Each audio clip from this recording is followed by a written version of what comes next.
okay, you have compliance and marketing and all these other areas. And so that's what really kind of got me intrigued about it. And then I was fortunate enough while I was in law school interning at UNC Charlotte in their athletic department and getting the chance to see what it means to kind of do it day by day. And, kind of just led to many different opportunities working at the NCAA and, seeing different conference championships and NCAA championships. And that's what's really led me to really want to pursue a career of higher education, but then also combining it with my love for athletics. If you weren't doing this, what would you be doing? Oh, man. Well, interestingly enough, during my time in law school, I was working with a prosecutor. I worked with the Delaware Department of Justice. And so, I had a job offer going to be a deputy attorney general. So, working on, seatbelt violations to different type of cases. And so I could see myself doing that. I will say as soon as the NCAA called, I ran, running, I dropped that and I ran to take that opportunity. But I can see myself, the skill set that I have with law and just the love for trying to figure things out and trying to pursue justice in a sense has been something that I know I could be very good at and was probably be something that I'm be involved with had it not been for athletics. There it is, man. Well, for everyone on the call, we wanted to touch on some stuff. I think Taurian's, I encourage everyone to, our contact info is pertinent on the website so you can reach us. So reach out to Taurian. He's got a tremendous story. But we also want to touch on some stuff that Taurian's dealing with daily, all right? So we got hot topics. And so if you guys see here, our friends over at Buffalo Wild Wings set us up with some varying levels of hot wings.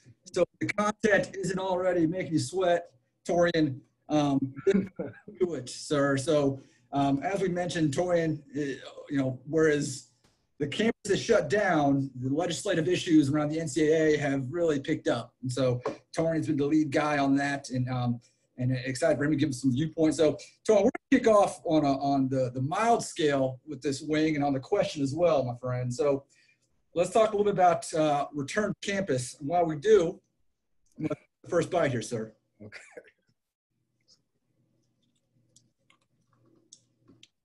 Not bad. Not bad.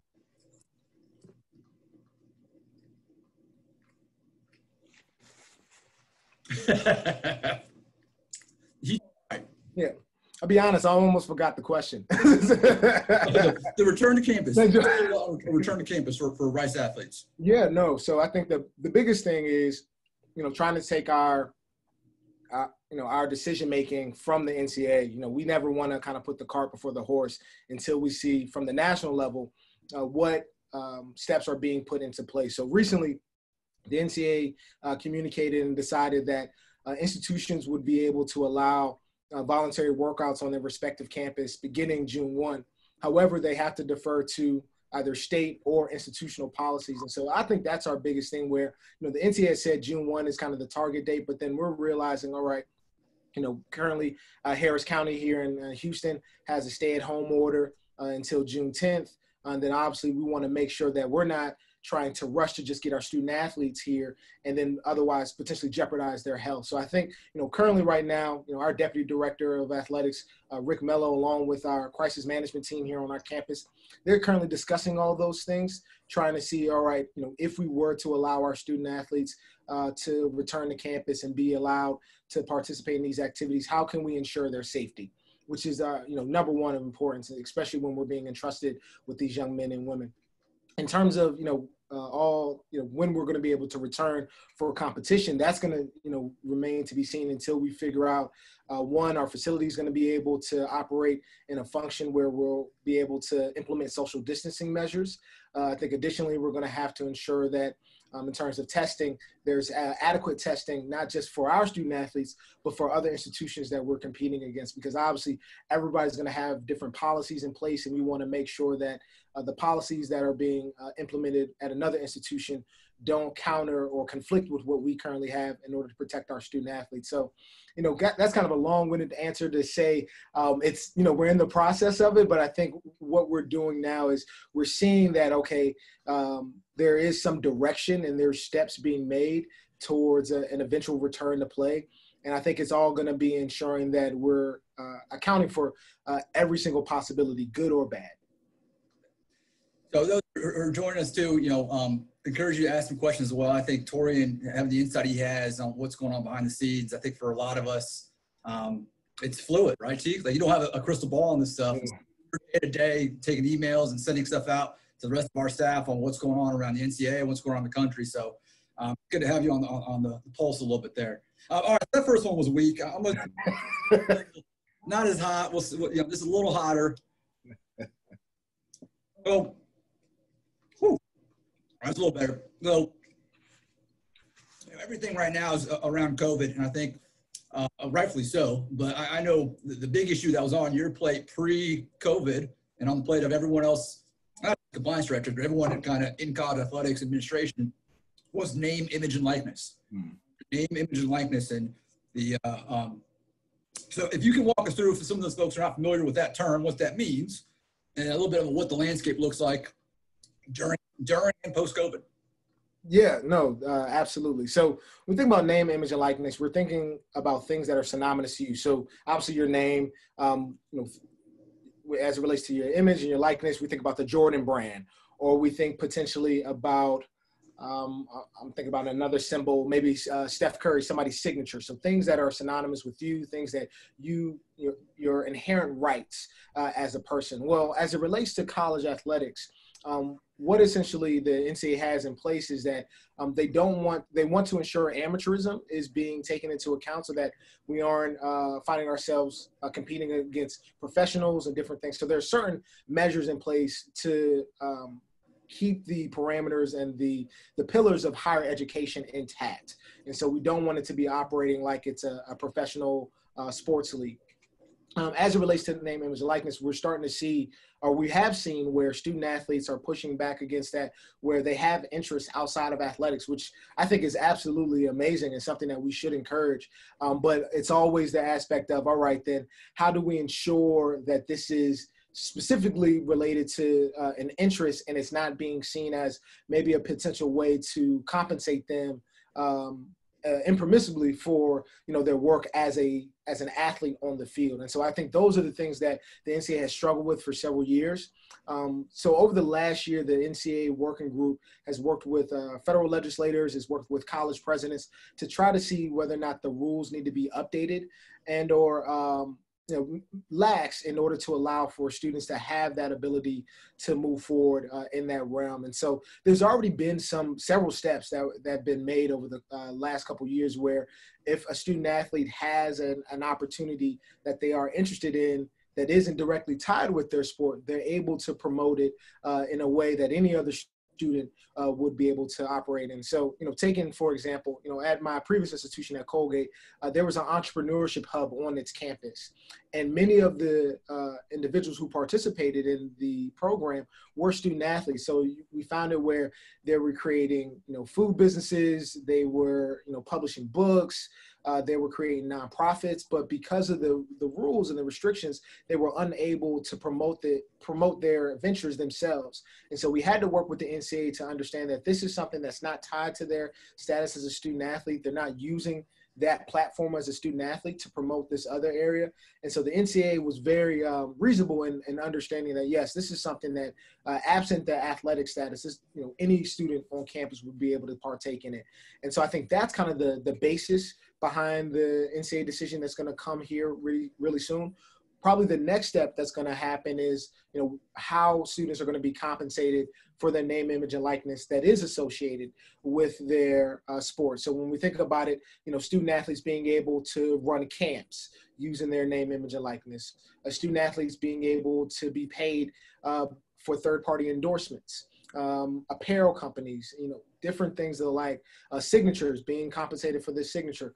All those topics are ones that, the NCAA is going to be discussing, and there's going to have to be certain safeguards in place in order to ensure that the integrity of the collegiate process and the collegiate model isn't jeopardized simply because students are going to be compensated or look to make themselves professional in that way. And so I think there's certainly some great discussions out there. Dr. Joe Cargard, our athletic director, has been talking about this actually since September. And so it was interesting that COVID may have taking the place in terms of priority, but there's still discussion and there's still things moving forward as it relates to name, image, and likeness, where in all likelihood it will go into effect next year.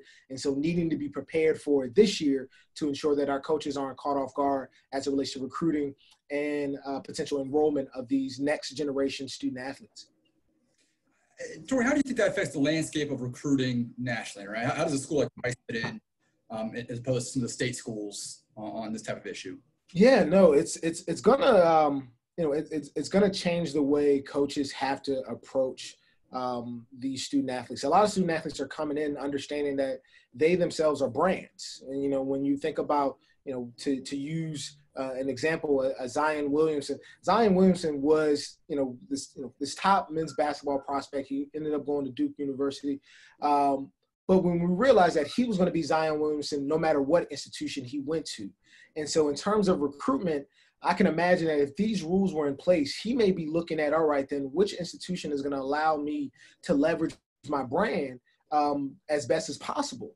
And so when we're thinking about that, there's going to be a lot of insight and there's going to be a lot of advisement that student athletes may be seeking on the recruitment side in order to ensure that this institution also is not just good for my athletic brand, but it's good for my persona. It's good for if I want to enter into another realm, media, movies, film, music, all these different areas that students have an interest in are going to be things that are discussed during the recruitment. So I imagine you may bring in, to like I spoke about in terms of Colgate, you may bring in that entrepreneurship director that you previously didn't have during the recruitment process, but because you want to speak to what the campus has to offer, you may want to have that person involved in the recruitment process in order to show the student, like, this is not just what you can get from the athletic department, here's what you can get from the campus community in order to ensure that this is the place for you at the end of the day.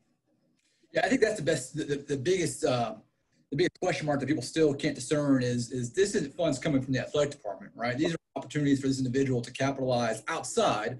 So on the impact on a Rice athletics budget is very minimal outside of compliance issue, outside of staffing to make sure that these kids are getting, our student athletes have the appropriate safeguards from individuals who are trying to approach them in different ways. But it's an opportunity and we have many talented, for us, I think we have a lot of, as well as I, there's a lot of talented, very smart student athletes on campus who are developing apps or are doing stuff that now gives them an opportunity that they might be able to go out and say, hey, I can monetize some of my skill set while I'm here. So safe to say that if this comes down next year, is it a net positive for Rice athletics and our student athletes? Oh, absolutely. Absolutely. I definitely think it's going to be something where we will be able to benefit greatly just from, our current and inherent recruiting advantage. We're right now in the fourth largest city in the nation. And so when you think about that, the massive amount of opportunities that are available for our student athletes here in the city. And so when I think about that, where we as an institution may not be able to directly impact them financially or compensate them directly, but if you're a student athlete and your brand is what it is and you're able to build it, there's a whole host of ventures and potential partnership opportunities for them here in the city. And that may, necessarily require them and maybe encourage them to remain in the city. So when we think about donors who are close or feel about their Rice experience in terms of alumni and essentially for your side in terms of advancement, a lot of times when we're thinking about those who are, donors or those who are participants in the alumni process, it's those who have had a great experience while they were here as student athletes. And so we can see that their experience as a student athlete is being positively affected by some of these rules and this legislation. We see that, once again, it's a net positive not only for them, but it's a net positive for us as a department. Fantastic. All right, so we'll jump in the blazing hot one, last hot topic question. This one actually, you might see tears. I've tried one of these. Oh.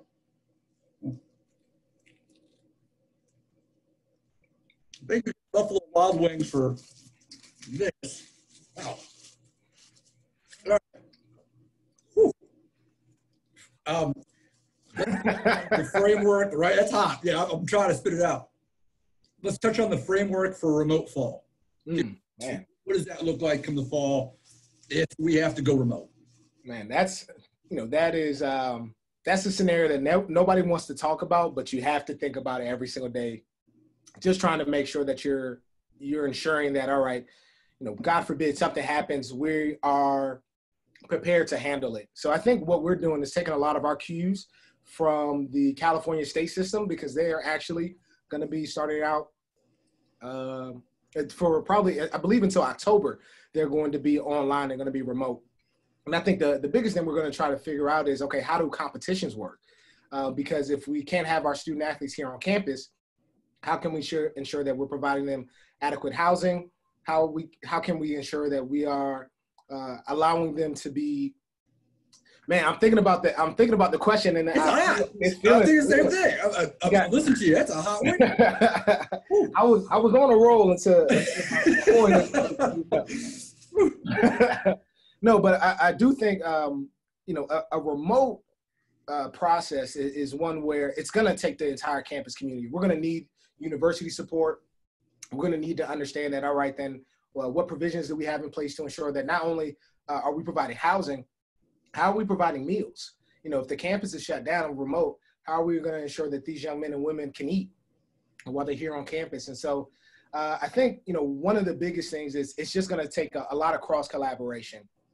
One, we're going to have to ensure that, okay, what's the necessity in terms of them needing to be here? And then two, when we're thinking about it, can we ensure their safety? That's going to be the biggest problem. One, do they necessarily have to be here? Because we have to think about it from a conference standpoint, and then maybe from a NCAA standpoint. Are there going to be other schools who have certain policies in place in order to ensure that these student athletes are safe? But then also, we're not going to jeopardize anybody's health just to play a couple games. We realize at the end of the day that it is a game, and that, while it is a great opportunity for these young men and women, we're not willing to risk their livelihood for the sake of that. So making sure that we have all those partners in place. We're right across the street from one of the best medical health centers here. So we would defer to them and get those resources in order to ensure that we're advising our coaches and our administrators as best as possible. Yeah. How do I do, Mike? You did well, man. I had a tough time concentration, and I couldn't imagine talking. So, yeah, it's a second day. I know we're all kind of going through the exercise, right? And just in a vacuum on what it means for athletics and our department on how we would approach the remote fall. And Taurian, I appreciate your leadership on a lot of that as well, man.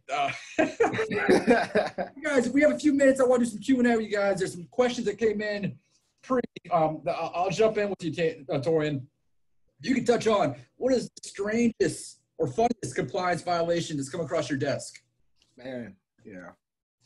So that the craziest one that ever happened was actually when I first got to Colgate. So very similar to name, image, and likeness. We were working with a young man who had an apparel business where he was taking recycled material and it was turning it into clothing for like beach shorts and different things of the like. Well, what was interesting about it was we were getting ready to publicize this article as a department, and I, kind of had to pump the brakes on. I was like, hey, we can't necessarily do this. This would be a violation because, we're promoting his business. Well, it came out that somebody said like, well, the NCAA did it. And so I go into the championship magazine, which is the monthly issue or the kind of quarterly issue from the NCAA about different topics related to the industry. And sure enough, there's an article about this young man in his board shorts promoting it as a student athlete. And so, when I called up to the NCAA, I was like, hey, we're dealing with a situation. We may have a violation on our campus.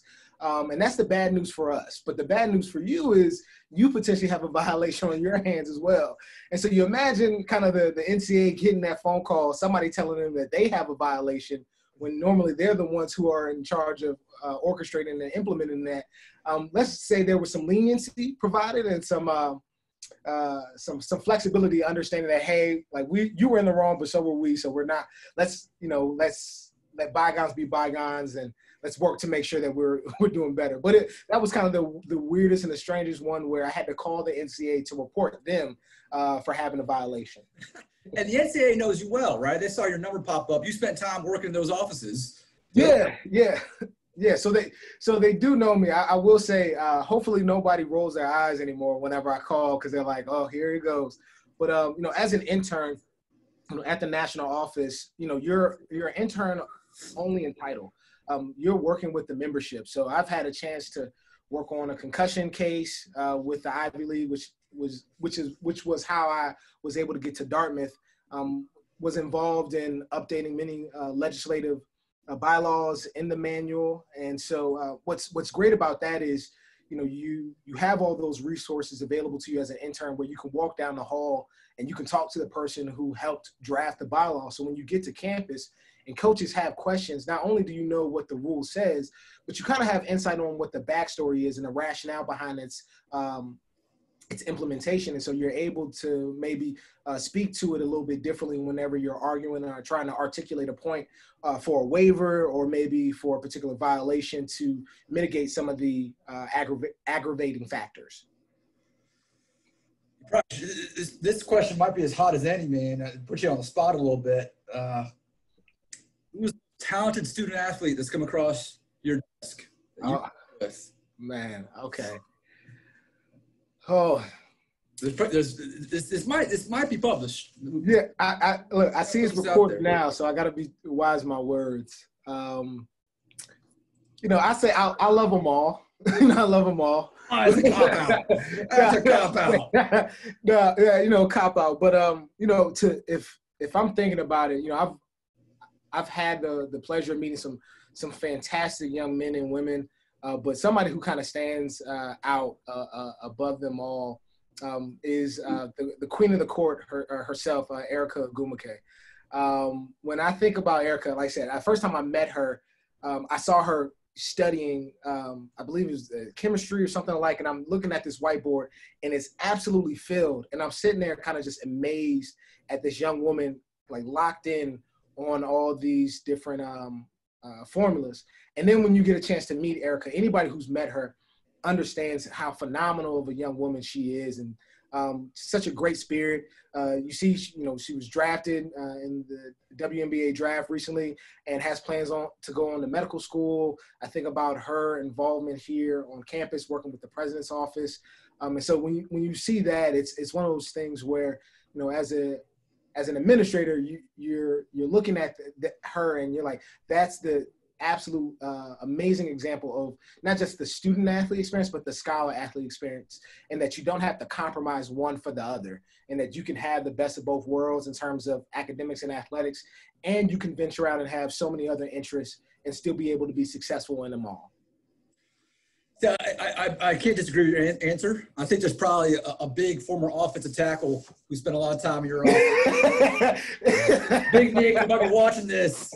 I think we'll finish on that, man. I know for those who aren't familiar with Nick Leverett, and former tackle for us, and now actually he's signed as a free agent with the Bucks. You touched on your relationship with Nick a little bit, because I think that's a cool story of just building it throughout and carrying it from Colgate here. Yeah, so actually, Nick was at North Carolina Central. That's Central, that's right. Central. And Javon Wolford, who's currently here now. That's right. With Colgate. But what's interesting is I actually have a relationship with both of them, and it's really interesting how it came about. So I'll touch on Nick first, and then I'll go to Javon. So Nick he was at North Carolina Central, and my brother was in the master's program at North Carolina Central. Both he and Nick are part of the same fraternity. And so when I met Nick and I mentioned my brother, he recalled meeting him at one point in time when they were in Durham, and we kind of spoke on that. And so it was very interesting that you have that commonality between he and I, and we've never met before prior to him coming to Rice, and just being able to see him flourish in his role coming into a new offense, being able to add an immediate benefit is absolutely amazing. And so that's one relationship. And so I think about Javon Wolford. Yeah, and Javon's going to stomp me next time he's in the hallway. He's like, call me Nick. I'll meet Javon. And so now he's going to stomp me next time he's in here. So, yeah, Javon. So, yeah, me and Javon's relationship actually goes back to my time at Dartmouth. So Javon was recruited by Dartmouth, and I remember processing his official visit form when he was 17. So that's 2014.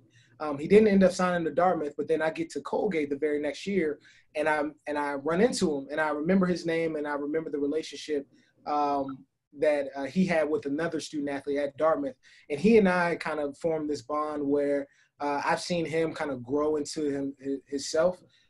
from a young man who, redshirted and didn't play a whole lot his freshman year to being able to be first team all conference. And, the biggest thing that I'm probably proud of him more than anything is just his growth as a student and as a campus contributor.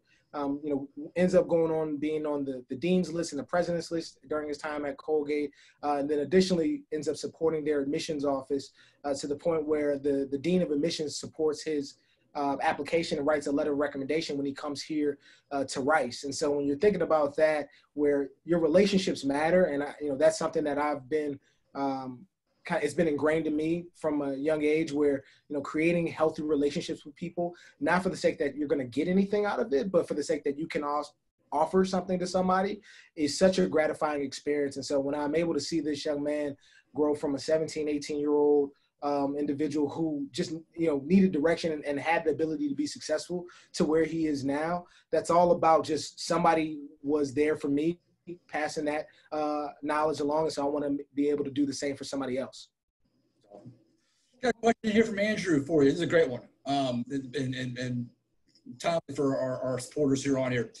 What is the most common violation, and also any recommendations for alumni and supporters to prevent those violations? Yeah.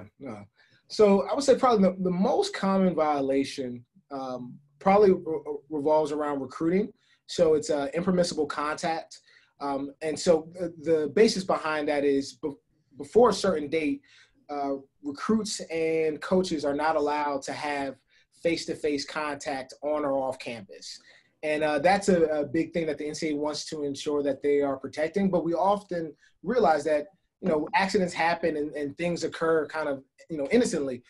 A coach, I've seen in times where, they get stopped in the hallway, they have a conversation, and the first inclination isn't to grill or grill down like, hey, what grade are you in? Can I talk to you? A lot of times coaches just want to help. They want to have a simple conversation. And then when they realize after the fact, it was like, wait, hold up, that young person I wasn't able to talk to them regarding recruiting. And so they end up reporting the violation to my office. And so it's a common one that occurs. It's one where we realize that it's probably not going to go away. But what, alumni and what coaches, what I often advise is, ask before you act. So if there's a question that you're unsure of as it relates to a prospect or a recruit, feel free to reach out to my office. Like we're constantly fielding questions from alumni and from donors and other supporters who just want to make sure that they're in the right and they're not putting themselves or the institution in jeopardy.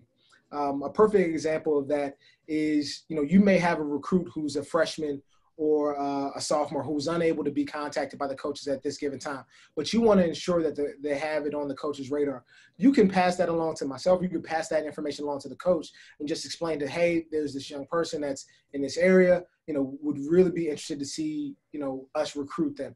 And we can keep tabs on them. We can certainly look at evaluations and make sure that we know who they are and get ready to contact them once the first permissible date comes. But just want you to understand and be aware that there are certain rules in place. And so if a student athlete or recruit has reached out to a coach and, they haven't heard anything back, it may simply be for the fact that the coach can't contact them at that given time frame. And they're just waiting until they can in order to be able to ensure that they have they can create that relationship at the appropriate time. And touch on that, man. As innocent as social media, right? I think what's Twitter? What do you tell people, our supporters, in terms of Twitter on contact with a recruit? Yeah. So the easiest kind of remembrance that you can have whenever you're seeing somebody that says that I've officially committed to Rice, but we haven't said anything, is click, don't type. So I always say click, don't type. So what I mean by that is if you see somebody that announces that, I'm happy to announce that I've committed to Rice, feel free to click on that, like it, retweet it, but please, refrain from reaching back out and say, hey, welcome to the Rice family. Because what often happens is that they may have verbally committed, but an official commitment hasn't been received from my end. And so it goes into needing to make sure we have the appropriate paperwork, needs to make sure that it's been signed off by our financial aid office. It needs to be submitted to our conference office. So there's often, some violations that occur that way. So what I try to do is, reach out to the coaches and say like, hey, if you know that there are donors and supporters that are going to be following these recruits, just let them know that they can retweet out the announcement that somebody is officially committed to the program or like it or whatever, but please tell them that, don't respond back or try to reply or create a conversation, because that at that point in time does trigger a violation until we're otherwise able to have that young person officially committed and enrolled here at the institution. We got another one here. We got the C in his middle name stands for Conqueror. Student athletics, I'm so incredibly proud. Your first coach, Mom. Look at that. Oh. I was actually going to ask this question. Before I saw that, I was going to ask you, and Mom can answer too. And I know the family reunions are epic when you have like yourselves, man. Who's planning the virtual reunion right now? Who's getting ready to? What's the forecast for you guys? Man, yeah, we're going to try to figure something out. So last year we celebrated our 50th family reunion. And it happens annually in the same place every single year. In Richlands, North Carolina. It's a small town, but it's filled with a lot of love. And so we're going to try to find a way. And for my family, our biggest thing is, everything kind of revolves around fellowship, food, and fun. So those three F's right there, where, we're talking with one another, we're sharing with one another. So, we actually had kind of a makeshift family reunion pretty recently. Like, my cousin set up the Zoom call, everybody fried some fish, and we kind of sat like this, and we kind of had a gallery view of everybody just talking, and, it was just like we were down there in North Carolina. So we're going to find a way. Like, we may not necessarily be there physically, but somehow, some way in spirit, we're going to find a way to fellowship with one another. I love it. Taurian, thanks for taking the time, man. It's a pleasure working with you. You're one of my favorite teammates. And so appreciate kicking this thing off with y'all. For those who attended, thank you for joining us. We'll do it again next Thursday. I think we'll have Tanner Garner's going to jump in with us, so that should be fun as well. Have yourself a great week. Be safe, stay dry, and go Owls. All right.